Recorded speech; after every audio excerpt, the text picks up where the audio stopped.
Welcome everyone to our PhD Extra information session. Thank you all very much for your time and for attending today. We do only have the hour for the session and we do have a fair bit to get through. So what we might request is that if we can keep questions till the end, but if you do have a hot burning question, feel free to pop your hand up and we'll do our best to answer it. Otherwise, we'll leave questions to the end and then at least all the people who are joining us remotely can also unmute their mics and join in for question time. Well, thank you very much for your time. We'll make a start and I'll hand over to Joe Graffam, who is our Pro-Vice-Chancellor of Research, Development and Training. He'll be followed by Grant Mickey, our Executive Officer in HDR, and then myself, Amanda, who is the Project Manager for PhD Extra. I want to talk a little bit about the background. And there has been a general discussion around the sector in Australia about the relative strength of the standard Australian PhD training program, which is thesis research project plus thesis. And in 2013, the group of 8 put out a paper called The Changing PhD, which drew attention to the need for more content in PhDs. Coursework was one of the matters that was raised, and for several years, universities around the country have been, from my point of view, playing around a bit with introducing the prospect of placements in one department that would describe Monash and engineering, or an overall model that would be Macquarie University, where you find that one faculty took up the model, another faculty has been trialing the model since it started a few years ago, which looks like a long trial to me, and the other faculties at Macquarie have still not taken it up, and there are a couple of other universities that have relabeled their PhD with sexy names, but it doesn't appear that there's much difference in the content. And we decided that to improve the competitiveness of graduates, we should take these observations seriously. And as it turns out, the Council of Learned Academies here in Australia released in April a report of a review that they conducted regarding higher degree by research training in Australia. And they have 11 key findings in that report. All of those key findings relate to what they describe as the need for change, or the need to develop certain elements or aspects. And I'll just say as a preview to what we're going to see, that what we've put into the PhD Extra covers 10 of those 11 key findings. And the only one that we don't directly address, and which you can't explicitly see in what we've done, is that we need to double the number of Indigenous PhDs in the country. And we haven't ignored that, it's just that we've integrated that within the program as a whole. So we started well over a year ago developing this program, and the Council of Learned Academies has produced a report that says this is what an Australian PhD should look like, and it happens that what we've got in ours is what it should look like. So I think it's timely. It puts us ahead of what others are doing. And really the only other thing I'll say about this is that this was never about competing.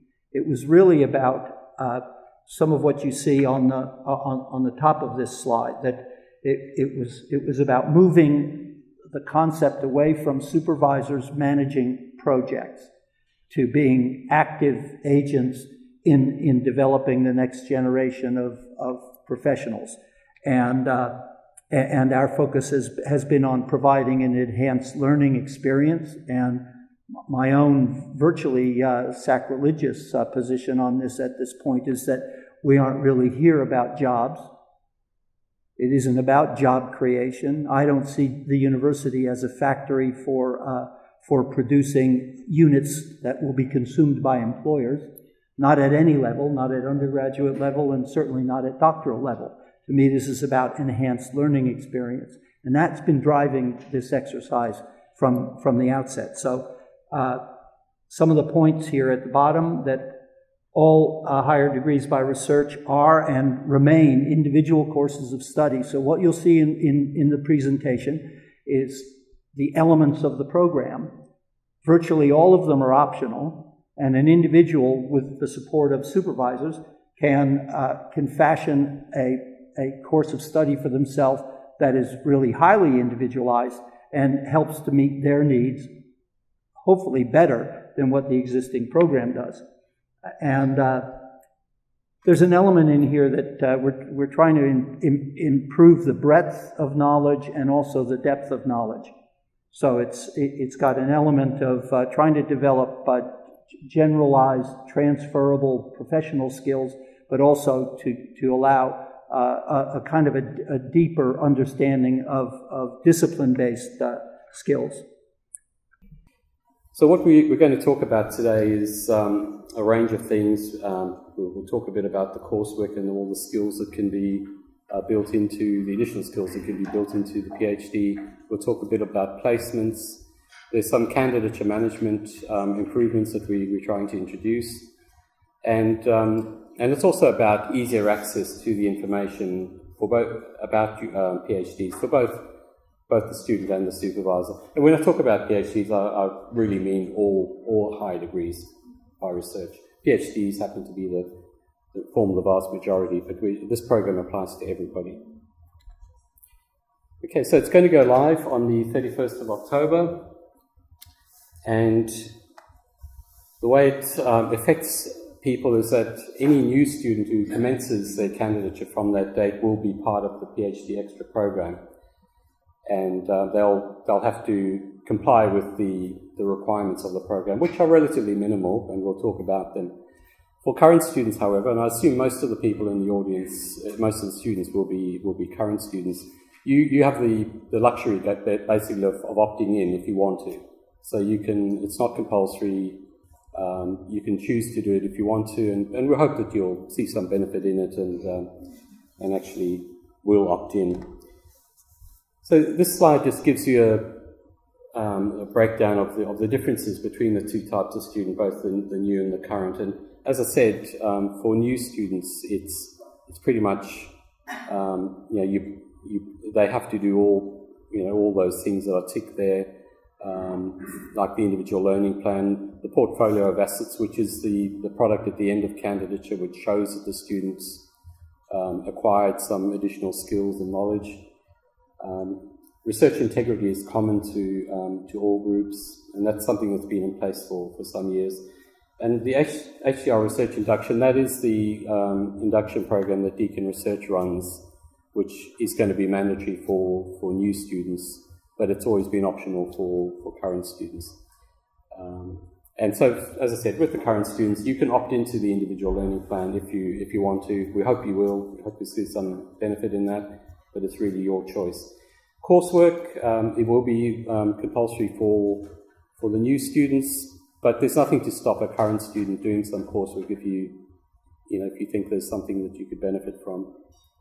The career pathway placements are going to be optional for everyone. It's not something that will suit every student, but there are advantages, I think, for those that have the capacity to take on a placement. So that's something to think about. And then the bottom part of that table are really the standard milestones that we've always had, which are confirmation and annual candidature review, progress management panel, and so on. And they'll apply to all students, whether current or new. DeakinSync will be the portal through which you'll access all the systems. And just one final point is about oral thesis examinations. That is coming in with the PhD Xtra, but at this stage there's only one area of the university who've taken up the idea, and that's the Institute for Frontier Materials. But it is an option for students from other areas if they chose to do it. it would need, of course, the approval of the faculty or the school, because there are some logistical issues around setting up an oral examination. Okay, so the individual learning plan, which in many ways is, it's really one of the key elements of PhD Xtra. It's not a particularly new concept in that we've always had a component of the candidature agreement that talks about what additional things a student might do. But what we're really doing is we've created there'll be a system, an online system, which will facilitate all of this. And we're asking students to start thinking about that in the first month of candidature, when they're doing their candidature agreement. And that's something else for supervisors to bear in mind or take note of, is that the candidature agreement has been brought forward. So it used to be within the first 3 months. We're now going to try and get it happening within the first month, so that students really get going as quickly as possible. And so that's the first opportunity for the student and the supervisor to sit down and think about what the student might like to build into their program, what sort of additional skills they might try and acquire along the way. But it's certainly shouldn't be the last conversation. I mean, I imagine you'd be having multiple conversations throughout your candidature about this. And the individual learning plan can be reviewed at any stage. So, it's really up to the individual student. Some might do it, every few months. Others might do it on a much more regular basis. But I think keep the conversation happening with your students, between students and supervisors. It's all going to be managed online, as I said, and the student and the supervisor will be able to see what's in the system, as well as the HDR coordinator in the particular area. So what we've been doing over the last probably year or so is trying to customize a system that's produced externally by an external vendor, which handles research training. And we're really creating a catalogue of, at the last count, there was something like about 150 different training components, which is what we call each little individual item of training. So there's about 150 components within the system, and they spread across the whole university. So it's all the things that schools and faculties already do, and there's some new things being added. But it's also the things that are the sort of training that's provided centrally by people like the library and Division of Student Life, Deakin Research. Increasingly, the graduate employment offices starting to do things in the HDR space. So all of those things will be captured in there, and students will be able to see them and then choose the ones that are appropriate for them. Some of the training components might need supervisor approval, but there'll be others, just the small workshops that are just a couple of hours long. Most of those won't need supervisor approval. The student can just do them. And then, as I said, just keep reviewing it as you move through, and recording the outcomes as well. So I'll just give you a screenshot of what the system will look like. And you can see there, if you start with the bottom right of the screen, the green question mark, that's really just some background information about individual learning plans, what they are, how you use them, what you do, and so on. The orange section in the top right is where you can look at the catalogue of items. So the 150 items I talked about will be in there, and you can choose those. And then your actual direct interaction, I guess, with the system is through the My Individual Learning Plan link. This is just looking at the catalogue items. So you can see there they'll be color coded based on the area that provides them. There'll be a description, the name of the item, a description of what it entails, what's covered, and where possible, an estimate of how long it will take the student to do it. So you go into that, choose what you want to do, and then this is where this is the My ILP link, where you actually select things for real. So if you look at the plus in the middle of the screen there, what you do is the first thing you do is you add a learning plan entry. So you create a learning plan, and then you populate it with with training components. And there are various ways you can do that. You can either have just a single learning plan for the whole of your candidature, or you can create multiple learning plans, and you can structure those any way you like. So it might be that you do it as you break it down chronologically. So first year, second year, third year, and all the things you do in each of those time frames. Or it could be that you structure it differently, that you break it down by skill type or something like that. So, methods training, communication, writing type training, whatever.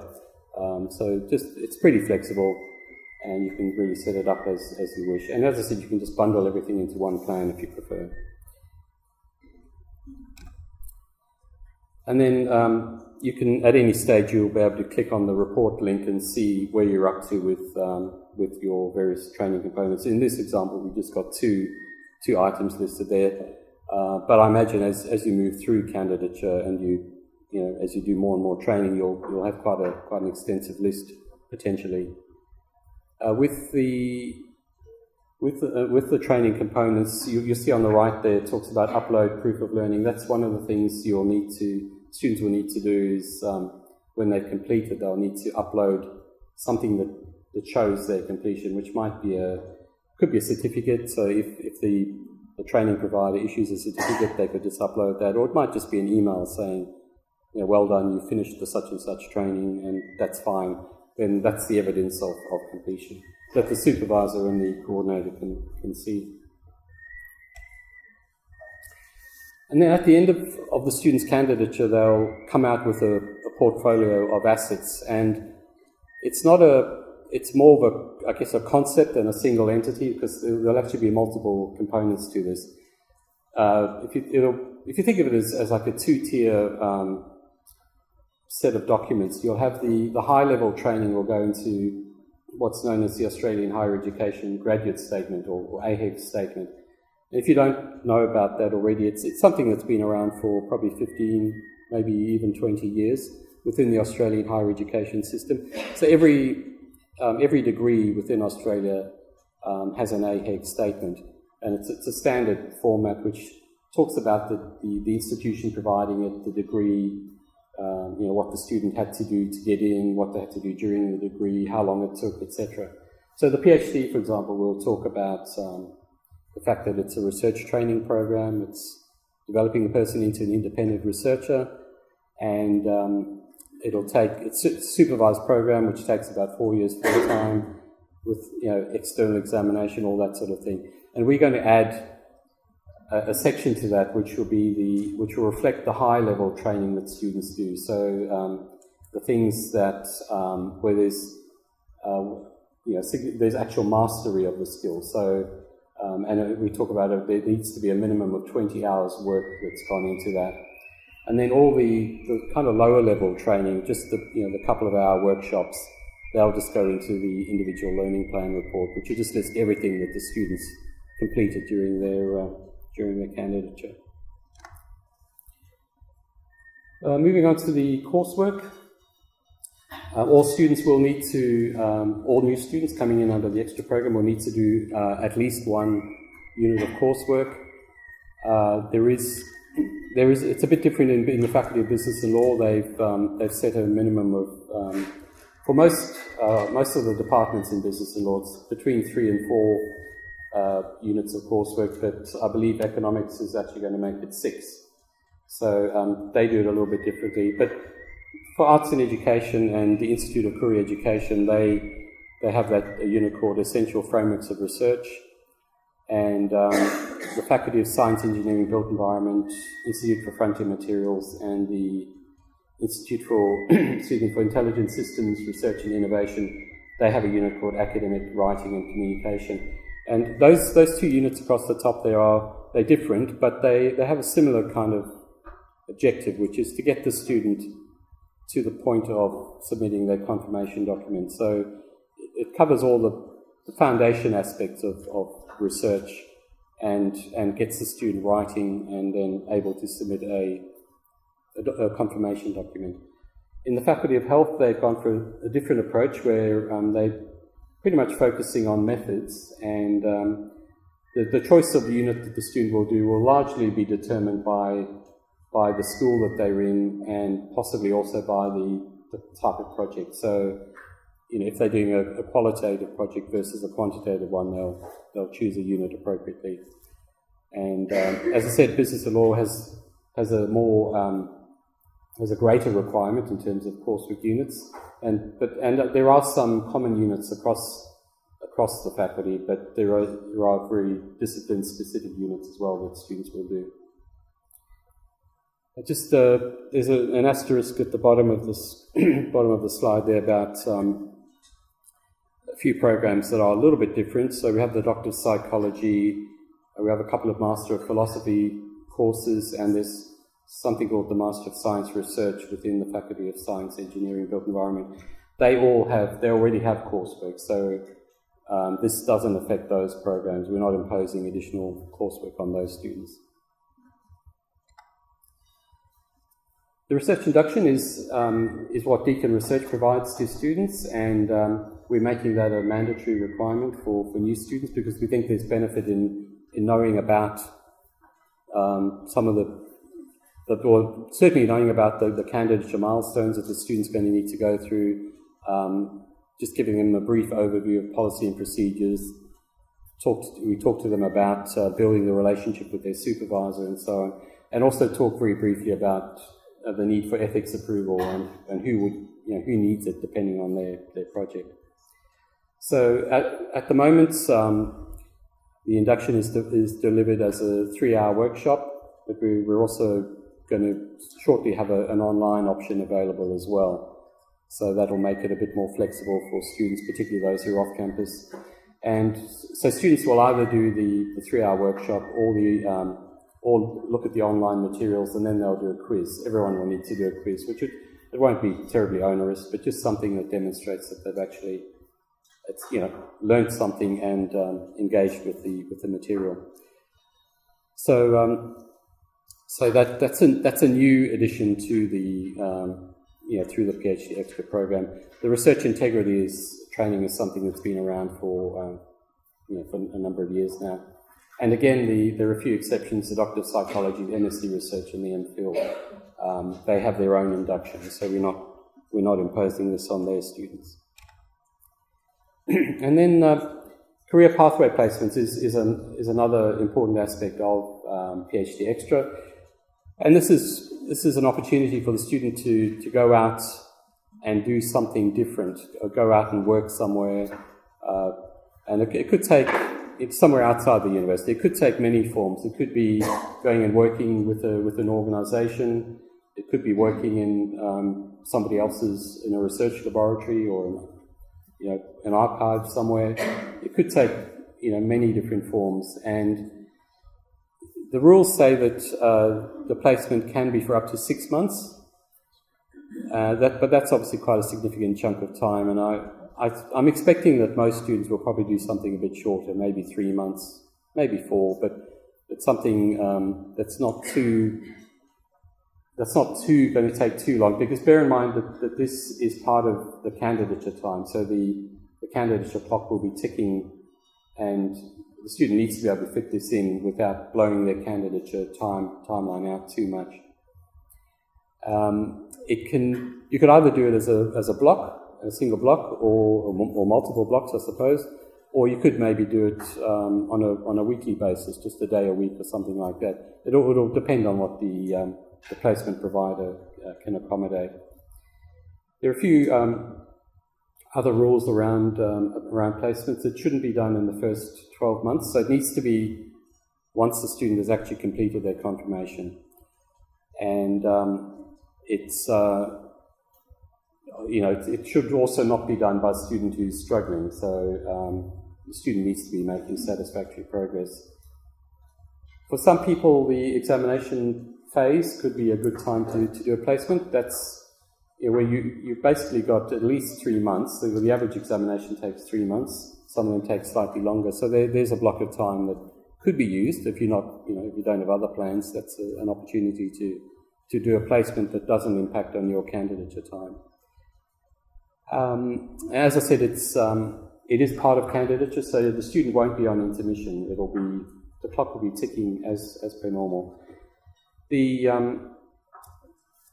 nature of the placement doesn't have to be connected to the student's research project, so they can do something completely different.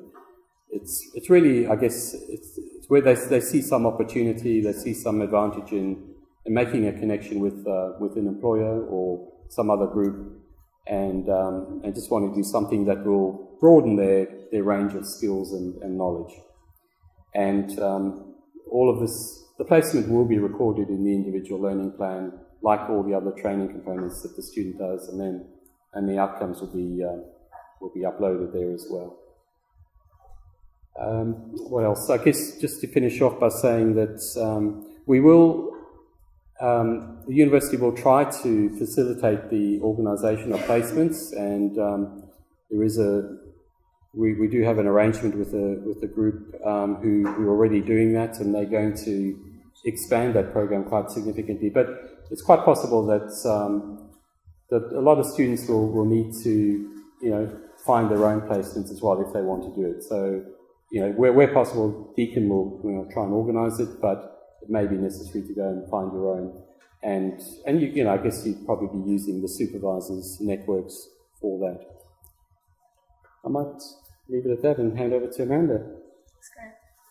So, as part of PhD Xtra, we've decided to introduce a new system. So they're not essentially a new concept, but they're new and improved, and hopefully for the better of everyone. And one of those is the confirmation of candidature system. So the confirmation of candidature has been around for a long time. Students have been needing to do it for quite a number of years. So the concept's not new, but what we've done is introduced a new system that will be used right across the board by all faculties for both students and administrators to manage that process. So it's used for actually setting the event. It's also used for the student to be able to upload any reports or any findings. The administrators can also upload any documents they want to give guidance to the students around the requirements of the confirmation process. And then it's also used obviously for recording the outcomes of confirmation. So it does give both the student and the administrator an ability to use an online system. So everything's recorded on an ongoing basis. So you can set an event, the student can accept or decline, and then you can upload documents and go right through that process. And it may mean that a couple of events need to be recorded. So as you can see at the bottom of the screen there, that's a student view of what the confirmation of candidature system looks like when a student first logs in. So they'll receive an email from the system that's been initiated by the fact an administrator has set up an event at that time. So that's the screen they see when they come in, and then we can't do a full system demonstration in the short time span we have for today. But just as a quick screenshot of what they actually get to see. So this just tells them the event that's been set up for them, to the time and the place, and any requirements that they need to meet, and who will also be on the panel chair and some panel members to give them some information. The student gets an opportunity to respond. So they can accept or decline. It is expected in most cases that the student will accept, but there may be extenuating circumstances that gives them a good reason for declining. So they can actually say no there, and if they say no, they do need to provide some documentation or something further to demonstrate why they're unable to attend. And then, as I said, it sort of goes back and forth a little bit, where students then have an opportunity to upload their confirmation report, and then that gets sent off to the panel members, and the panel members can view it, and then they can actually, the confirmation itself is held outside of the system, but the outcome of that is recorded within the system. So there might be confirmation process works a little differently right across the university from faculty to faculty, but this is just a standard base of which everyone will be using throughout the university. Another new system that we're introducing is the new candidature review system. So once again, candidature reviews are not new. Students have been doing them for a really long time, and we currently use the annual review system. This is just a new, improved version of that system. It's one of the changes is that many years ago, all students needed to do their annual review in a 2-week space once a year. And then we broke it down into quarterly batches. And one of the improvements of this system is that it's all personalised. So it's just on the anniversary, or the second year anniversary of your commencement date. So for both students and probably more supervisors and head of academic units, it's spread throughout the year. So just as the anniversary comes up, you can actually just address that one student's annual review or candidature review at that time. The system's similar, but it's more rigorous. So there are more questions around the student-supervisor interaction. We actually draw information from the candidature agreement about what type of interactions were set and planned and agreed upon between a student and a supervisor. And we ask both of you just to comment on whether or not those plans are being achieved, whether or not they're still satisfactory. And it gives both the student and the supervisor an opportunity to make comment there. So, sometimes a student's not progressing well, and that can be for many different reasons. It might be personal reasons for the students. It might be that the relationship between the student and the supervisor isn't working well. Could be the fault of the supervisor, really. But there's a whole bunch of reasons, and what we're wanting to do is make the process more transparent so that everything is recorded, so that we can and review it as needed for where students aren't making satisfactory progress. One of the other changes is that students do need to upload written work now. So whether that be draft chapters or a project plan or data analysis, you're actually expected to upload any work that you've done at the time of completing your candidature review into the system so that can be reviewed by your supervisor. It's recorded in the system, and it can also be reviewed by the head of academic unit before they formally approve it and sign off. So the system itself looks similar to the confirmation one, as we've tried to keep the user experience fairly seamless. Once again, this is the student view, so a student can come in here at any time once they're actually in the system and can review when that review is set and required to be completed. You can also see past review, so once we get through the system a little bit and students start feeding through, you can see the past reviews for past years, but the current view is at the top there, so students will obviously complete review. And then when you come in here, it's broken down a little bit more clearly, I guess, than the past annual review. The current annual review system is kind of just one big page, and we've just broken it down into sections. So as you can see there, the first page is for a student just to review their own data and make sure that everything's correct and let us know if something's not been recorded correctly. Then there's the ability for the research code, so that's drawn in again from the candidature agreement, but gives both the student and the supervisor an opportunity to review whether or not they're still appropriate and where appropriate review and amend them. You can comment on the thesis details and upload thesis chapters. The project progress is around uploading those other kind of types of works that may be appropriate at that time. Supervisor engagement, that's what I spoke about, where you actually record how often you meet with your supervisor, a supervisor needs to record how many hours they've spent working with that student during that review period. There's also a tab for ethics there, so we're hoping that by the 2-year mark, if ethics is applicable to that project, that both the student and the supervisor are all over it, but this gives them an opportunity to record if that process has taken place and has been recorded, and you have the appropriate clearance numbers, or at least prompts if the last part of your project may require some ethical investigation. And then a comment for the student to make, a space for the student to make comments and then submit their review. And then it goes through the exact same process as the annual review system does. The student does their review, it goes off to the supervisor, comes back to the student for a comment, and then goes on to the head of academic unit for final approval. One of the other systems we've also introduced is a progress management panel. So this is obviously not required by all students, only where a student isn't making satisfactory progress and a progress management panel needs to be put in place. What we're wanting to do is change the mindset around progress management panels a little bit. At the moment, they're kind of reviewed as being a disciplinary type of action or something that people should be unhappy about undertaking or be unhappy about declaring that there's problems along the way, and that might be the view of the student and or the supervisor. And what we're wanting to do is to, not reduce the seriousness of the situation. It is a serious process to go through, but the earlier that something can be identified if the student's having trouble, the better chance there is of a good outcome at the other end. So rather than the student supervisor thinking, well, if we bring this to anyone else's attention, we're both going to look bad, it should be identified as early as possible so that it should be seen as a support mechanism so the appropriate people can get on board, help that student get back on track and actually get through and make satisfactory progress at the other end. So it's a new online system. It looks and feels just like the other two and works very similar to the confirmation of candidature system. So once again, more often than not, we would expect that the supervisor would actually verbally have a meeting or in some fashion kind of communicate the fact that this is going to happen to the students, so it's not a shock to them.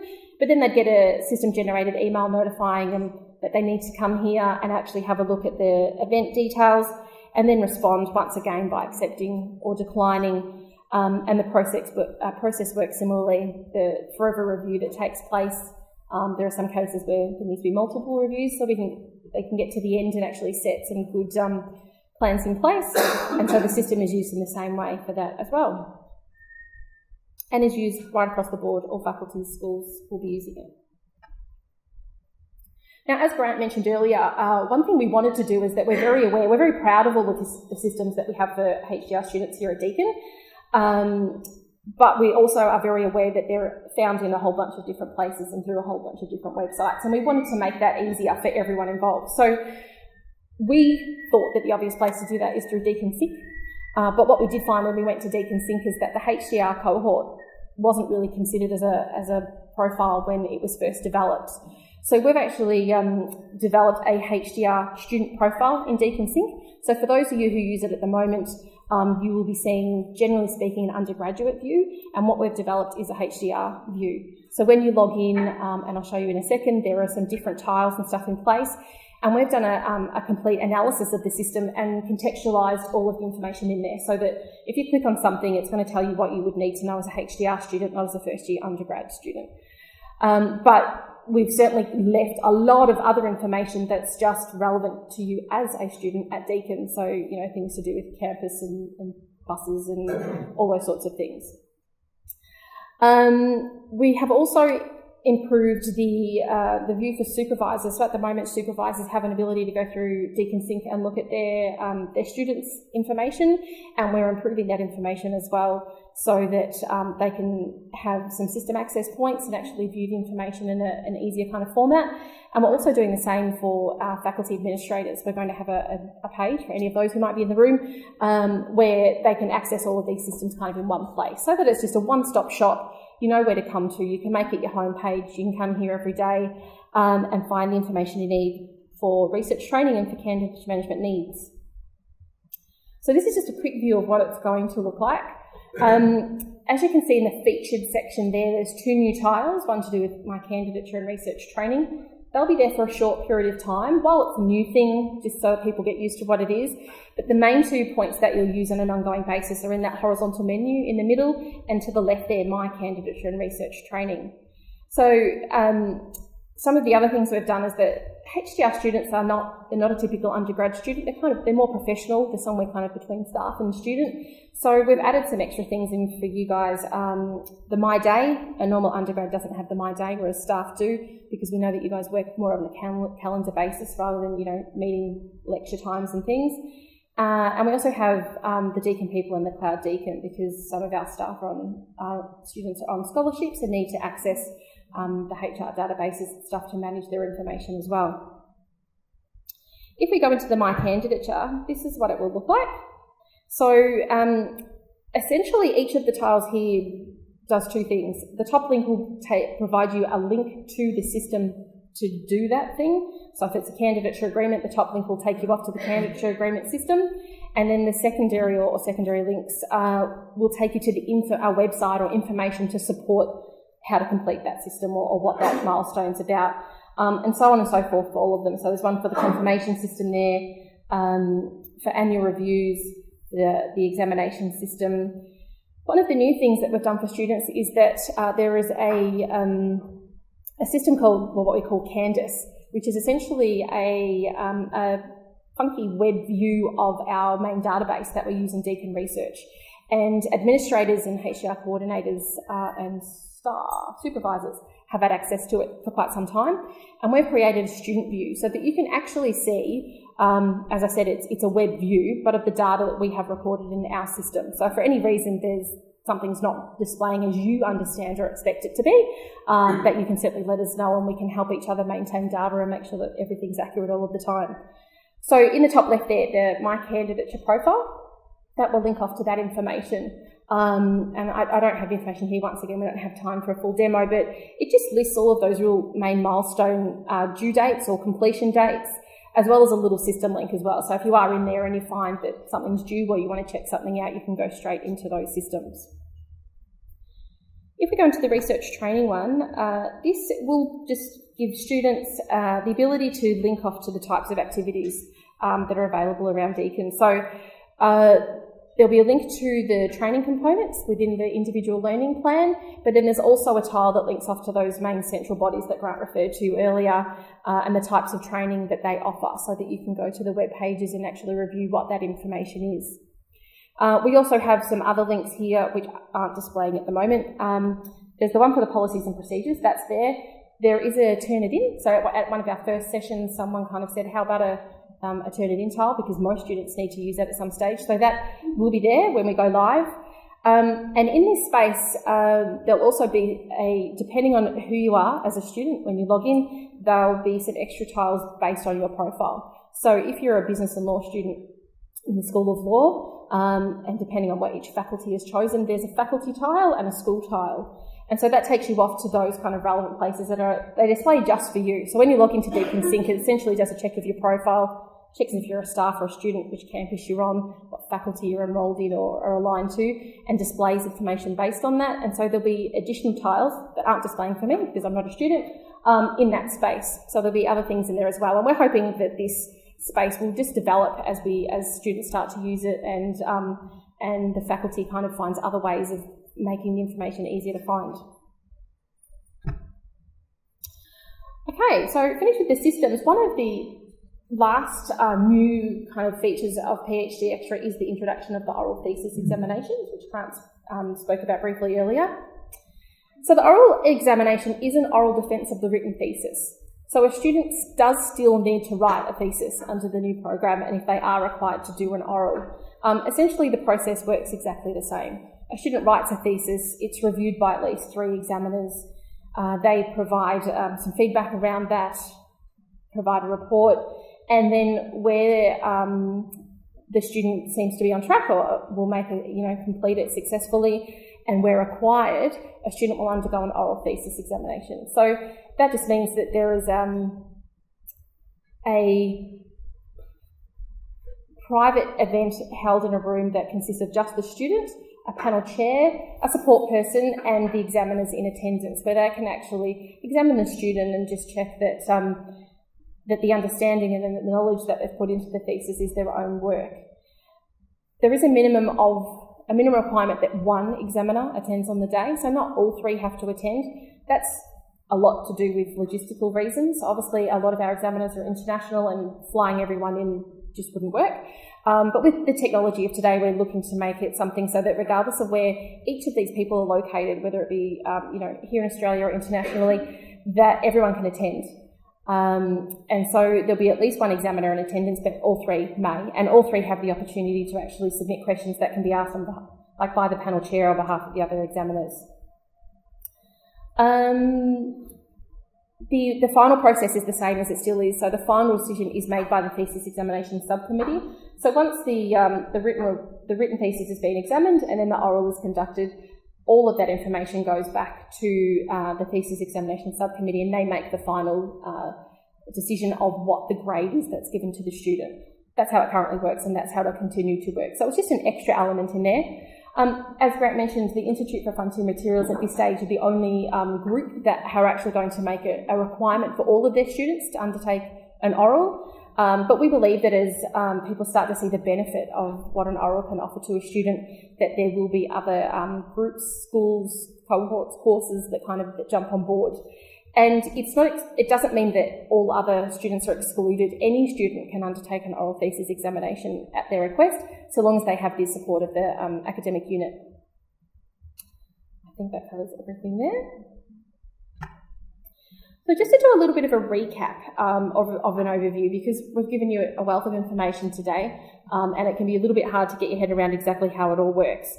We just wanted to give you this so that you can identify the types of activities that students will be doing, and then how they're actually acknowledged or credited to the student. So where a student does a formal coursework unit, as is for undergrads and as is today already for PhD students, that'll be recorded in the formal transcript the way it already is. For the other activities that a student might complete, if there is a substantial AHEGS worthy, so one of the greater than 20-hour types of activities, they'll be recorded in the AHEGS statement, as Grant alluded to earlier. And as you can see, they're the main 3 criteria for determining what is an AHEGS worthy training component. So generally speaking, it needs to meet the requirements of an AQF level 10 or thereabouts. It needs to be greater than 20 hours of either contact time or task time, and there needs to be some way of demonstrating mastery of whatever it is that student has learned, that skill or that knowledge. Another thing that, now that we've started this project, some schools are taking on board is that there aren't a lot of research training activities that meet that criteria straight up. So schools are looking to bundle some items together. So where there's kind of a common theme or there's a common topic around some of the activities that are being offered in the school, they're looking to bundle them so that it actually makes up and meets the criteria overall.